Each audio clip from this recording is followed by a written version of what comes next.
first thing we will do, we will stand and pledge allegiance.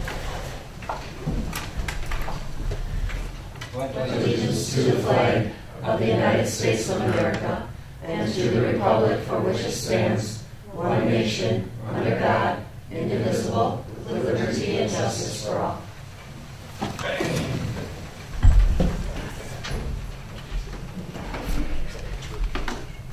Okay, first thing on our agenda would be the introduction of school board members. I'm Randy Lizaway, board president. It's Mr. Jerry Colby over there, Tricia Runk to the left, Terry Kreider, and Corey Brickle. Okay, next we need to elect a chairperson to run the meeting.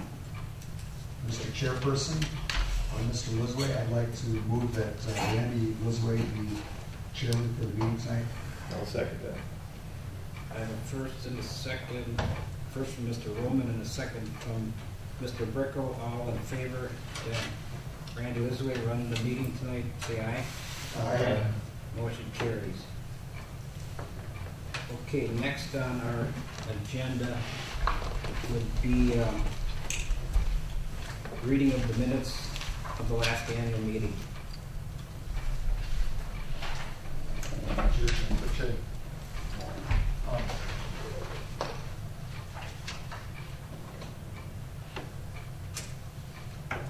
Mr. Chairperson, I move to dispense with the reading of the minutes because they're already printed. I'll second.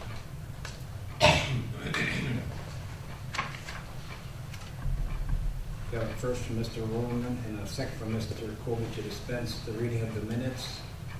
All in favor signify by saying aye. Aye. Next on the meeting list would be the presentation of the 2012-13 budget by Mrs. Lau.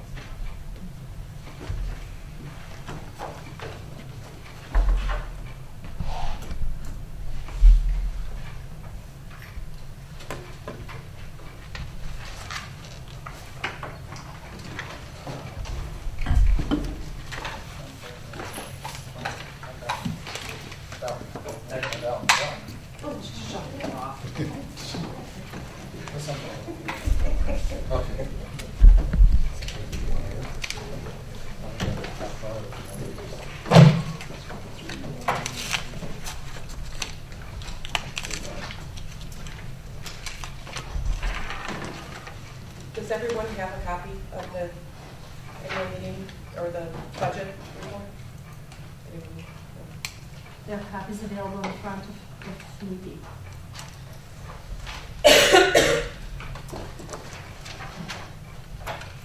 My name is Lisa Lau. I'm the business manager, and I'll briefly go through some of the things that are in the annual budget report.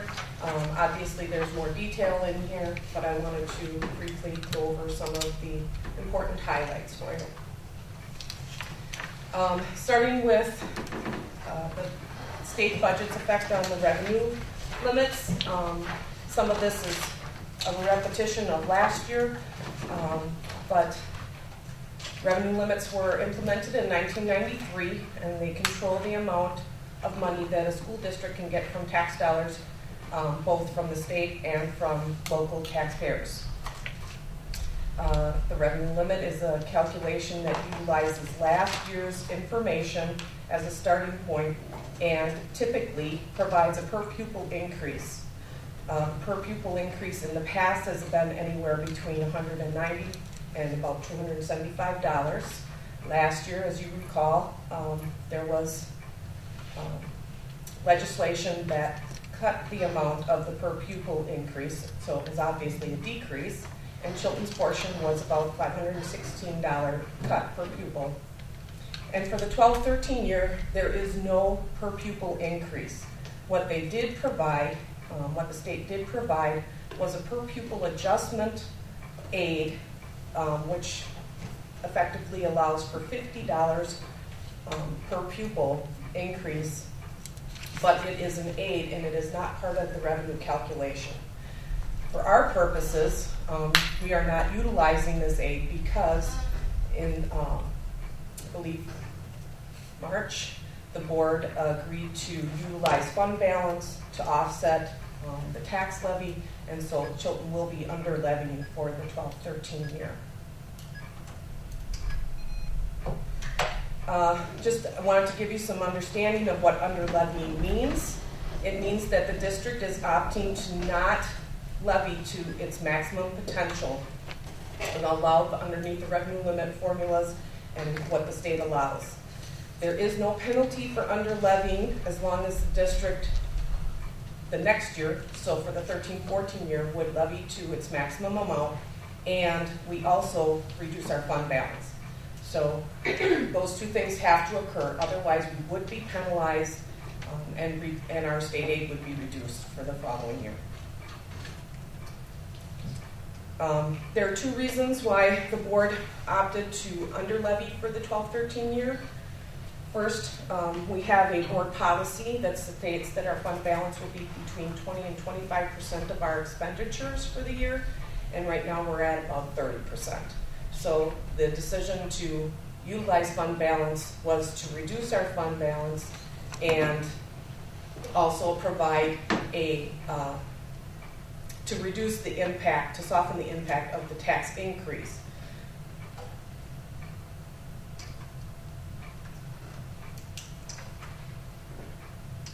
I can't go anymore. Oh, there. The next slide just shows, this is on page 7 of the annual report if you want to. I'm going to be skipping around that booklet a little bit, but this graph just shows what has happened to the per pupil increases or decreases for the past, I believe, 15 years or so, or since the revenue limits were put into effect. So you can see, on average, per pupil increase was always at least $200 or more going up, and then the last few years has dropped significantly. Enrollment plays a very large factor in how our revenue limits are calculated. We do multiple different counts, but the important ones to note are the student head count. Those are the number of children that are in our school being educated in our seats, regardless of where they live or where they're coming from. Those are the children that we are educating. The membership count excludes students that are not residents of the Chilton School District, and it adds in those Chilton resident districts attending other schools, other public schools, and also reduces the students participating in the county special education program. This membership count is what is utilized for state aid. It's what we get aided on. So we may have 1,200 students attending school here, but we only receive aid from the state based on perhaps 1,175 kids. So there is a difference between how many we educate and how many we get state aid for. This is just a historical graph of our student membership counts. The blue one is the aid membership count, and the red line is the actual students in the schools. Obviously, 2012 is a projection at this point. Friday was the pupil count date, and that has not been finalized yet.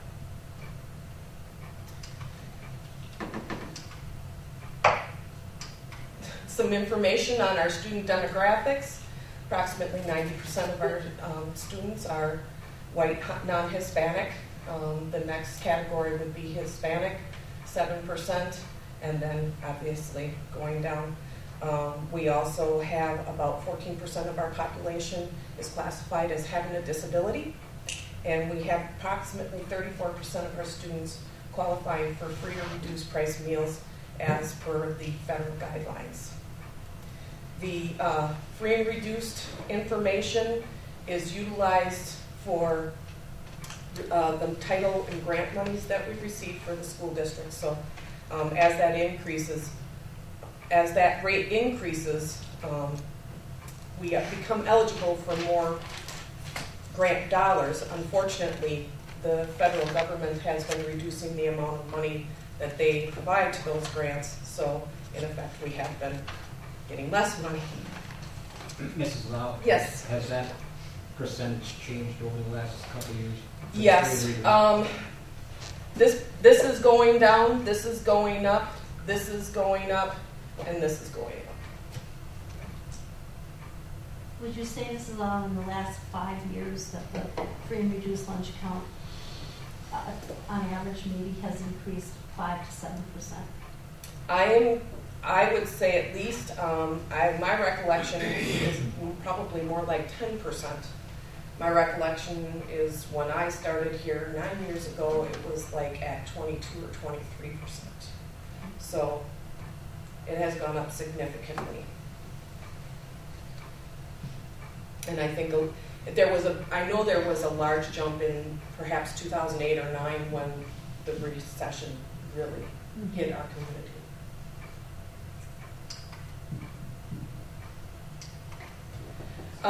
This is just a graph showing our staffing, just kind of showing as our student population has been decreasing, so has our staffing. This current year, for the 12-13 year, we had a resignation of our curriculum director, but we also hired a new 4th grade teacher due to class sizes. So we're projecting that this year's staffing will remain the same, as it comes to a FTE, but those positions are shifting a little bit.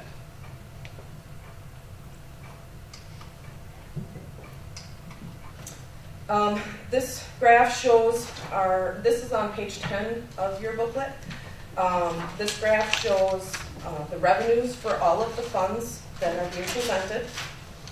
The general fund revenues are reduced mainly due to our decrease in state aid, as well as the board's decision to under levy to its fullest potential.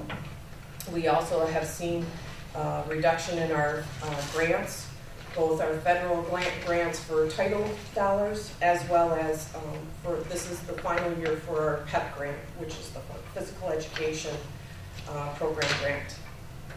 The debt service fund is also being reduced, part due to the fact that the Board of Education has agreed to use fund balance to pay off the non-referendum debt, so we will not be levying for that portion of the debt payment. And the principal and interest payments have gone down due to refinancing that was done in 2010. The community service fund is increased due to shifting middle school sports and a portion of our utilities to this fund based on facility use by the residents of this community.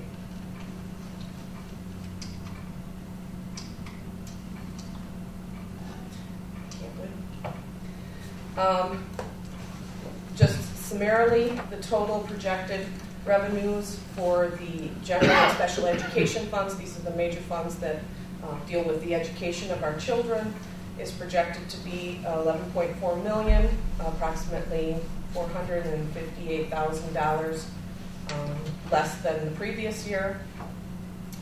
9.9 or almost 10 million is controlled by the revenue limits. The additional revenue outside of the revenue limits is about 1.4 million, and this is basically from AIDS grants. Is the largest portion. We do receive some student fees and interest income, which recently has been pretty minimal. Just as a reminder, the local tax levy is dependent upon the equalization aid certification, which we do not receive until October 15th. And at this point in time, we're using estimates that the Department of Public Instruction has provided us in early July. And this is just a graph showing the revenues for instructional funds. Again, 87% of our revenues come from state and local sources. The rest is minimal compared to those two sources of income.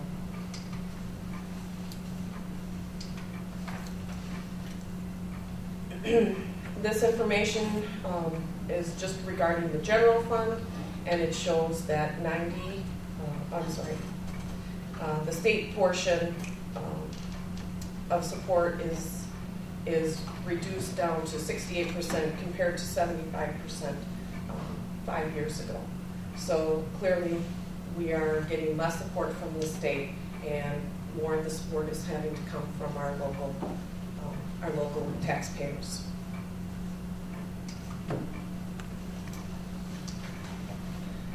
Next I'll be covering the expenditures, and this is again on page 10. These are for all of the funds. The general fund, you'll see that there's a decrease. Mainly this is due to the resignation of our curriculum director, as well as negotiations on our busing contract that was a decrease. The debt service, again, the difference is due to the non-referendum debt being paid off this year. And the community service fund, again, based on the middle school sports and utilities.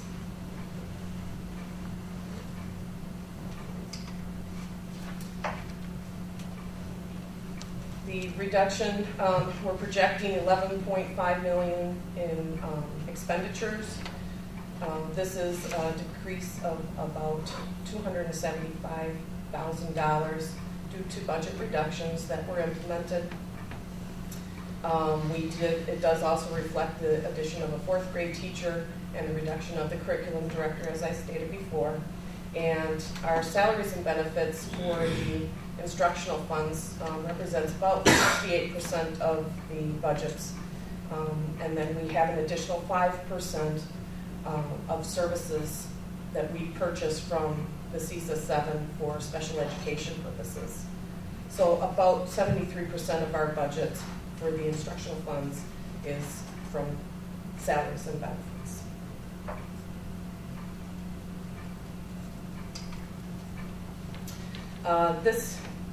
This graph just shows you that second to salaries and benefits, other objects, which constitute property insurance, as well as dues and fees, makes up our second largest expenditure for the districts.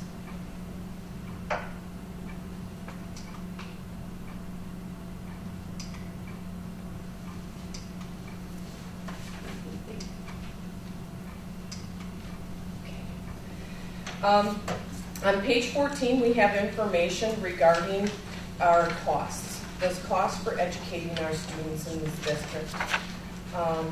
The total current education cost on here is noted as TCEC. These costs are the instructional and support costs with the exclusion of transportation, any debt for our buildings, as well as capital projects. And then, of course, TEC, or the total education cost, adds in the transportation, debt, capital, and the final total district cost adds in food service and community fund expenses. On page 19 of your booklet, I've tied the cost of our education to our performance. And in short, our educational costs, the TCEC, the current education costs, are far lower than the state average. Approximately $10,000 compared to the $11,000 that's the annual or the average state cost per student. Yet our test scores are anywhere between 10 and 15% above state averages. So clearly, we are providing a quality education for our students at a reduced educational cost. What happens is once we add brick and mortar, our debt on this new facility here at the high school, that raises our costs up to above the state average. We have about 10 years left on the debt for this building, and so as you will find that as time goes on, that will that will go down. Our cost, our total education and total district cost will become less than the state average.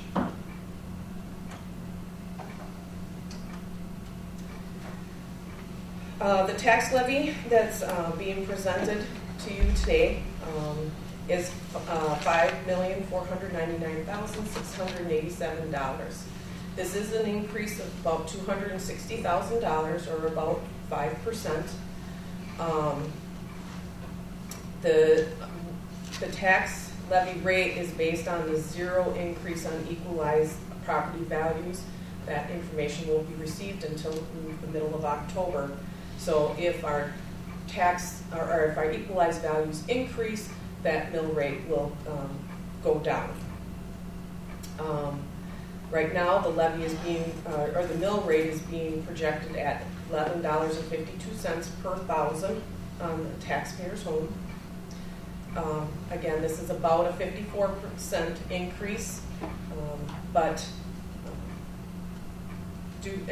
this is due to the fact that we will be under levying and using fund balance to offset some of this tax rate increase. Other things that you will notice on your tax bill, you do receive a school tax credit that we do not receive at the school district. It comes off of your tax bill. So unfortunately, I don't have that information, so I can't say how that will the net effect of that will occur. The debt service levy is decreased about $123,000, and again, that is due to both the payment schedule being reduced due to refinancing, as well as the board's decision to utilize fund balance.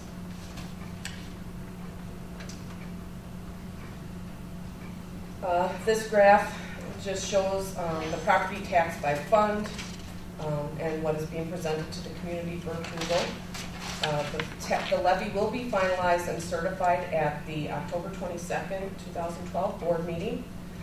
Once all of the pieces of the puzzle have been received, the final pupil counts, the equalized values, as well as the certified equalized aid that we receive from the state. This graph just shows the amount or how each fund makes up of the property tax. The general fund is 55% of the mill rate, and so of the $11.52, $6.34 goes towards the general fund or the education of our students. 38% goes to is for debt service, so that comes out to $4.38, and that goes towards our current debt for this new high school and the swimming pool over at the middle school.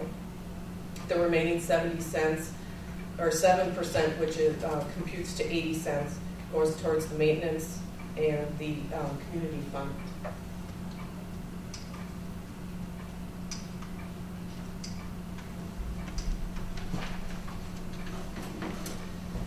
This information is presented in the book on pages 107 and 108.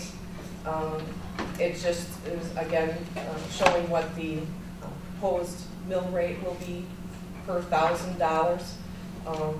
Our initial projection was that this was going to be closer to $1 increase from the 2011 year, and at that time it was the board's decision to utilize fund balance to soften that tax increase and drop it down to about approximately 54 cents increase from last year.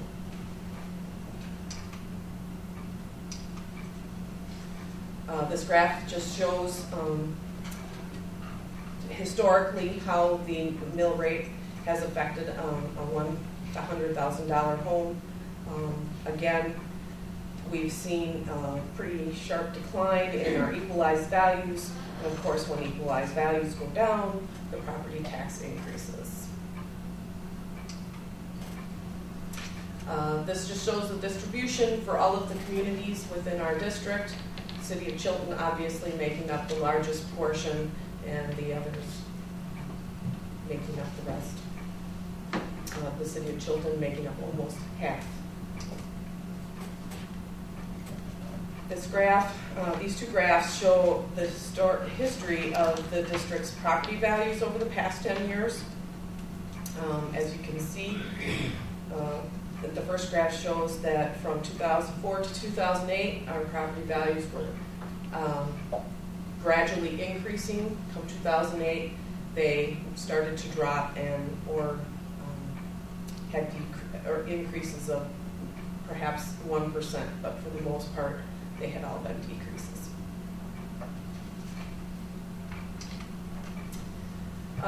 This graph shows our debt schedule, and I went back as far as 2008 so that you could see, based on some of the cost savings and refinancing that we've done, how it has affected our payments schedule for the next 10 years. It was much higher, it was going up. The spike in 2012-13 is obviously this year paying off the debt, but then after that it levels off.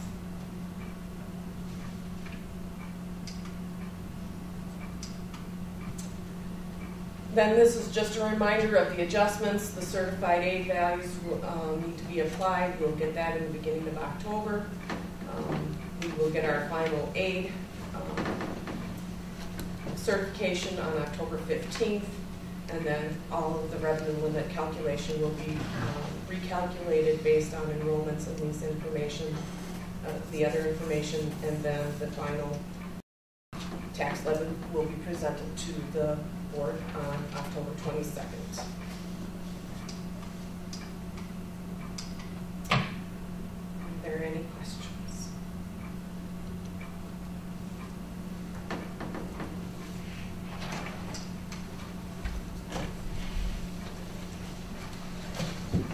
Okay. Thank you, Mrs.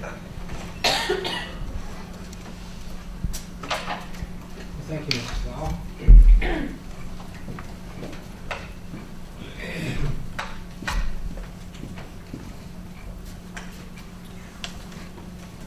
Okay, the next on our agenda would be superintendent's address.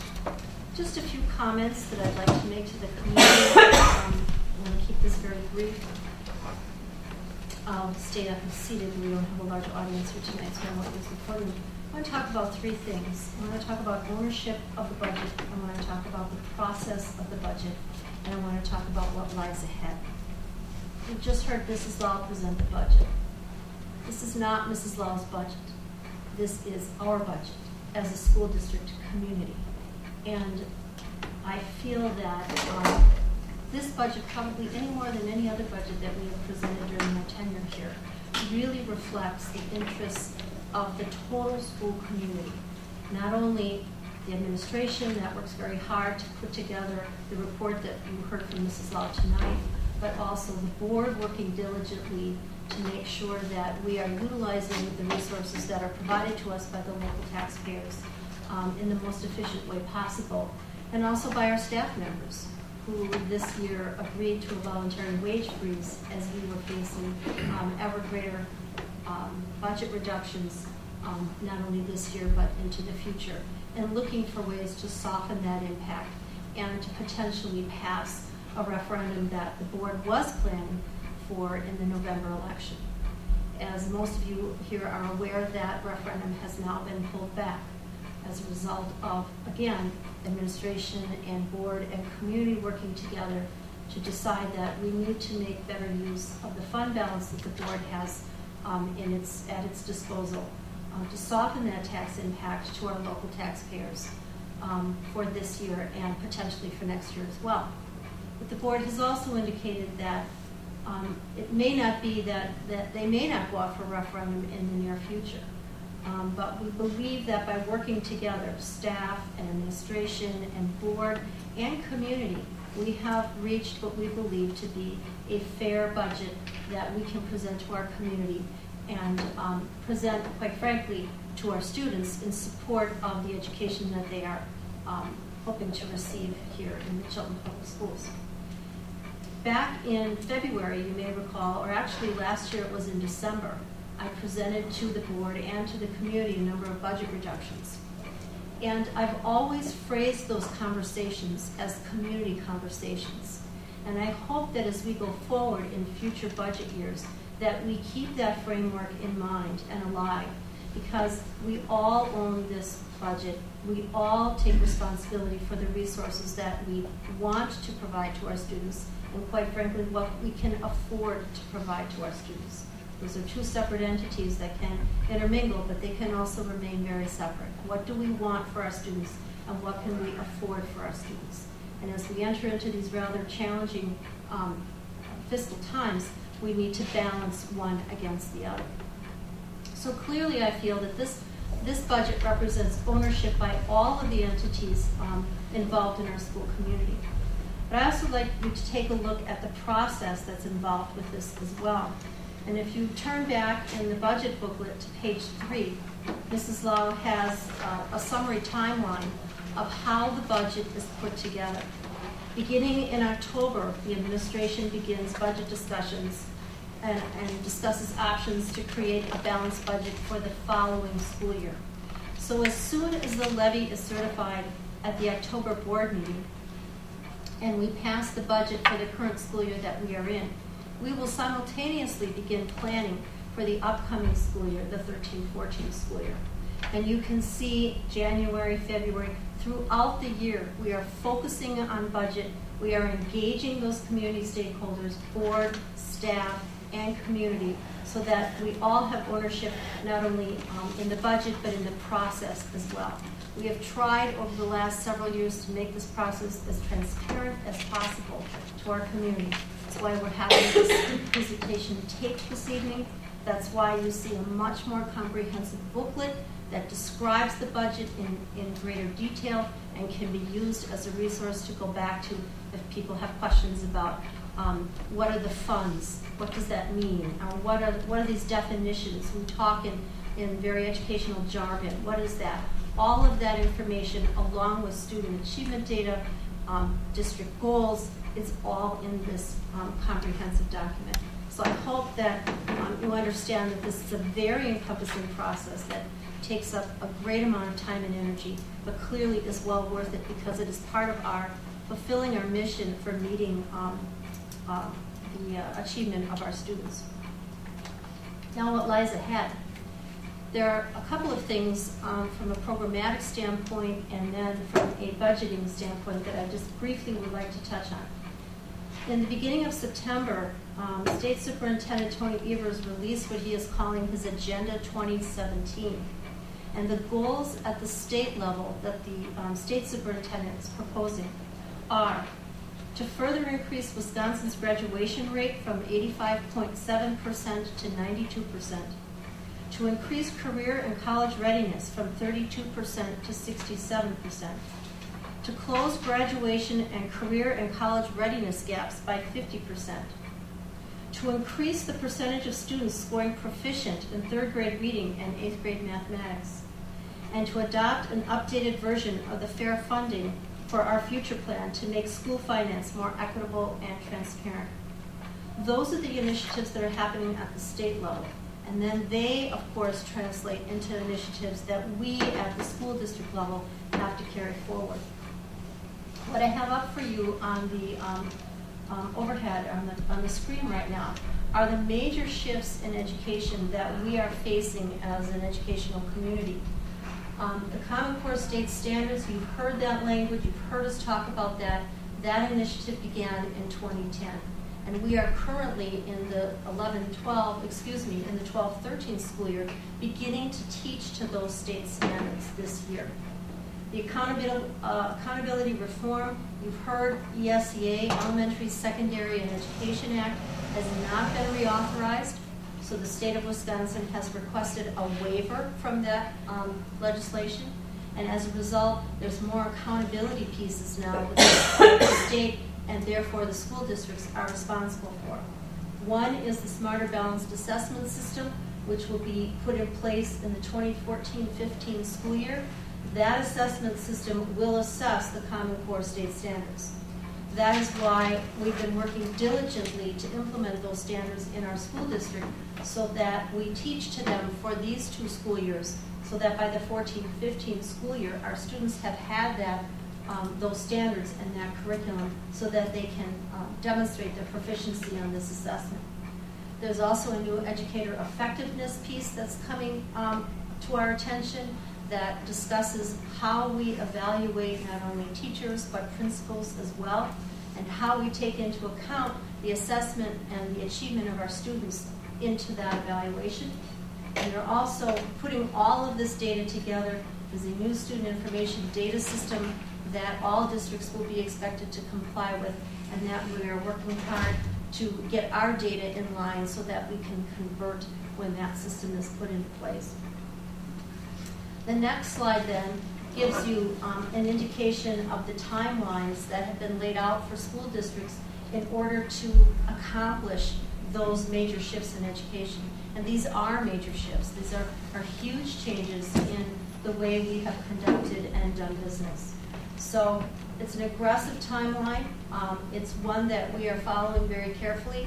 It's one that I think that as of today, I can tell you that we are on track.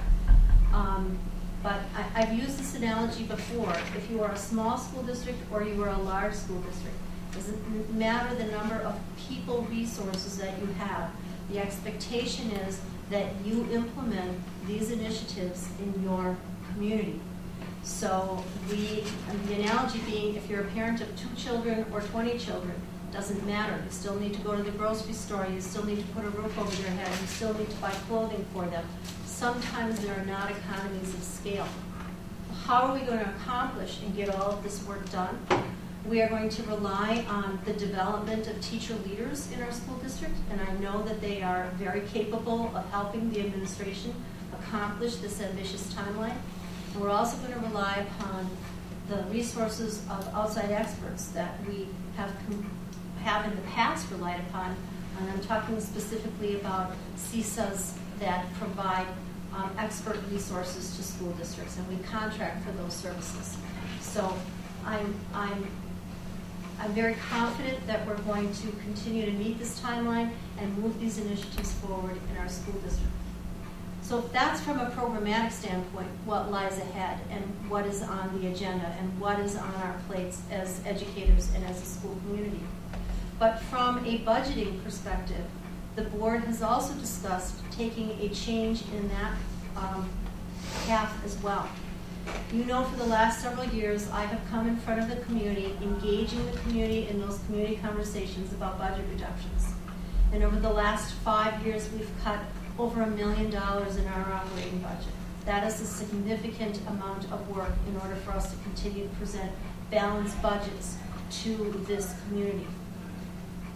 But the board is asking us to take another approach for the 13-14 budget, and that is to take a look at what we believe as an educational community is needed in order to deliver the mission and vision that has been articulated by this community and providing a quality education for children's students. So in the upcoming months, we will be engaging in that conversation with our staff members at our elementary, middle, and high school levels.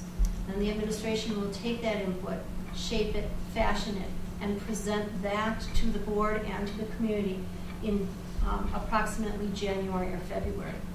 Kind of coming to the conclusion that this is what we believe we need for a quality education, and this is what that will cost. And if that is what you as a community believe, then that's what we will come to the community and ask for help in continuing to sustain that. The community does not buy into that vision, then we will have to continue to make reductions in our budget. And I believe we will have to address the quality of the education we're delivering to our students. And that is the trade-off. What is it that we believe we want to offer? What is it we believe that we can afford? And if we don't want to afford the vision that will be put forth by the administration and the staff, then we have to have an expectation that while staff will continue to try very hard, the quality may not remain at the same level. There comes a point when you reduce, and you cannot continue to consolidate and collapse without affecting quality. And we believe we are at that point right now. So we are looking forward to engaging in those conversations with our staff. And I know that we will get the job done. And I am looking forward to presenting that information to the community in January. Okay, thank you, Dr. Martin. Does anybody have any questions for Dr. Martin? If not, we will continue on. Okay, next on the agenda is number 7, Resolution A, is to extend a capital expansion fund and levying a tax in connection therewith. Be it resolved by the elected school district of Chilton that a capital expansion fund is hereby extended pursuant to section 120.10, parentheses 10M of the Wisconsin statutes for the purpose of financing, remodeling, maintenance, repair, and improvement projects at various district buildings and sites.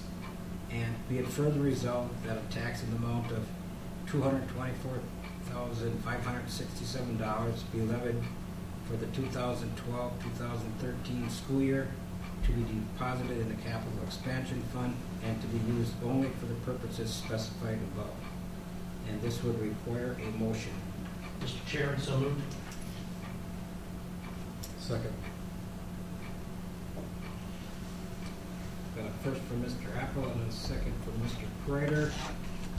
Any questions? If not, all in favor then signify by saying aye. Aye. Motion carries. Next on our agenda is Resolution B, authorizing operational debt service and community service tax levy. Mr. Chairperson, I move there be levied upon the taxable property of the school district of Chilton the sum of $5,275,120 for the purpose of defraying the operational debt and community service of the public schools of said districts for the 2012-13 school year. Mr. Chairman, I'll second that. Got a first from Mr. Brickle and a second from Mr. Apple. On Resolution B, all in favor signify by saying aye. Aye. Motion carries. Next on the agenda, Resolution C, authorization to establish salaries for school board members. The salary to this date is $1,000 per year for the board members. Mr. Chairman, I move that we set school board members' salaries at $1,000 per year.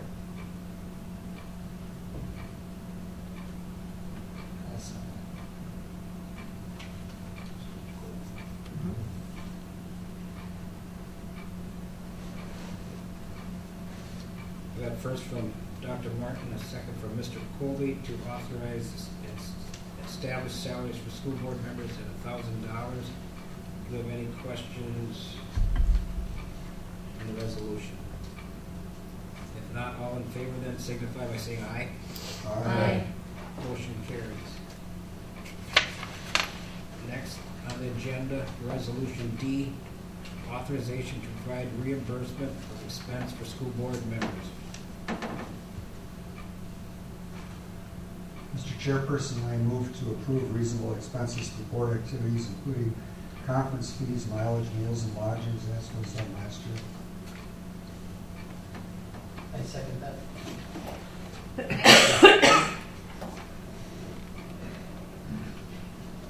We've got a first from Mr. Roman and a second from Mr. Apple to authorize and provide reimbursement of expense for school board members.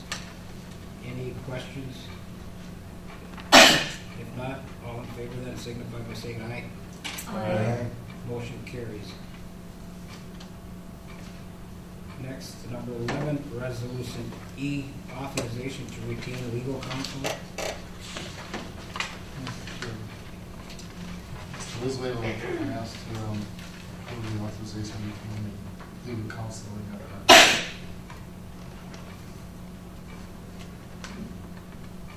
I'll second.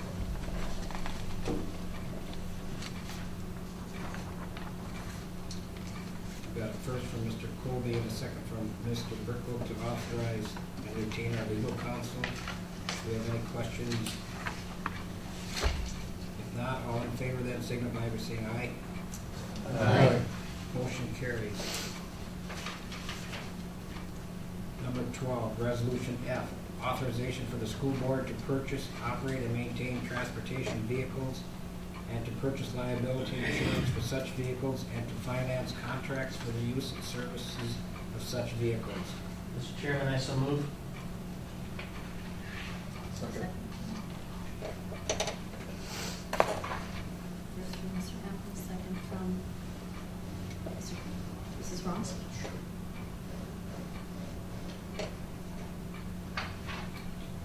I've got a first from Mr. Apple and a second from Mrs. Runk to authorize for the school board to purchase, operate, and maintain transportation vehicles and to purchase liability insurance for such vehicles and to finance contracts for the use and services of such vehicles. Do we have any questions on this resolution? If not, all in favor then signify by saying aye. Aye. Motion carries. Number 13, Resolution G, authorization for the school board to furnish a school nutrition program. So moved. Mr. Chairperson. I'll second.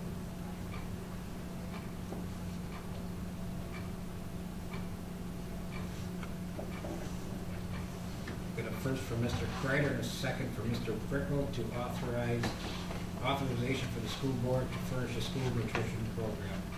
Do you have any questions on the resolution? If not, all in favor then signify by saying aye. Aye. Motion carries. Number 14, Resolution H, authorization for the school board to furnish textbooks. Mr. Chairman, I move that the school board be able to authorize furnishing textbooks.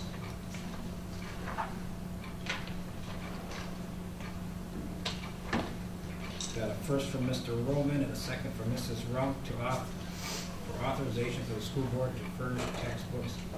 Do you have any questions on Resolution H? Does that include computers? I'm just curious. I don't I know. had the same question. I read it today. Great minds think alike. I don't know if it's been expanded to include technology, but I'll look into it, we'll get back to you. Mrs. Law, do you know? I don't believe it does. I think it's- These are based on statute. Statute does not include technology. Right, yeah. It's pretty old. But if you move to electronic textbook, we'll have to do something. Well, no, because this allows for furnishing textbooks, so that would include technology, or would include online textbooks, but not necessarily computers.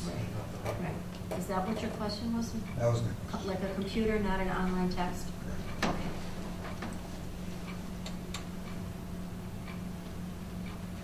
I still stand by my motion. Okay, I've got a first from Mr. Roman and a second from Mrs. Runk.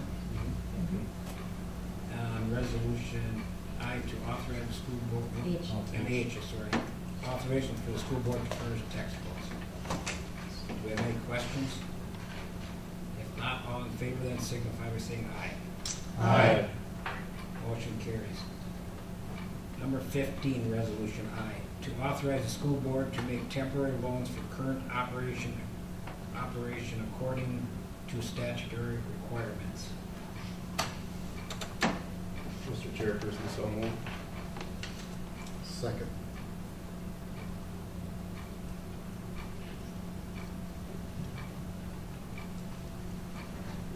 Got a first from Mr. Brickle and a second from Mr. Kreider to authorize the school board to make temporary loans for current operations according to statutory requirements. Do we have any questions on Resolution I? If not, all in favor then signify by saying aye. Aye. Motion carries. Number 16, Resolution J, to authorize the Board of Education to set the date of the 2013 annual meeting date. Mr. Chairman, I so move. I'll second.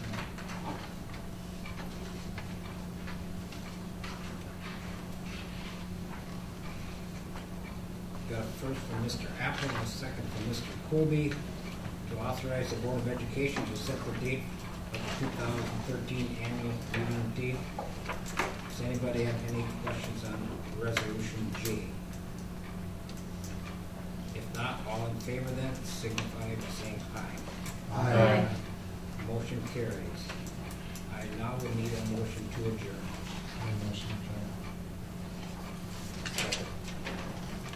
First from Mr. Colby and a second from Mr. Kreider to adjourn. All in favor, signify by saying aye. Aye. Motion carries. We are adjourned.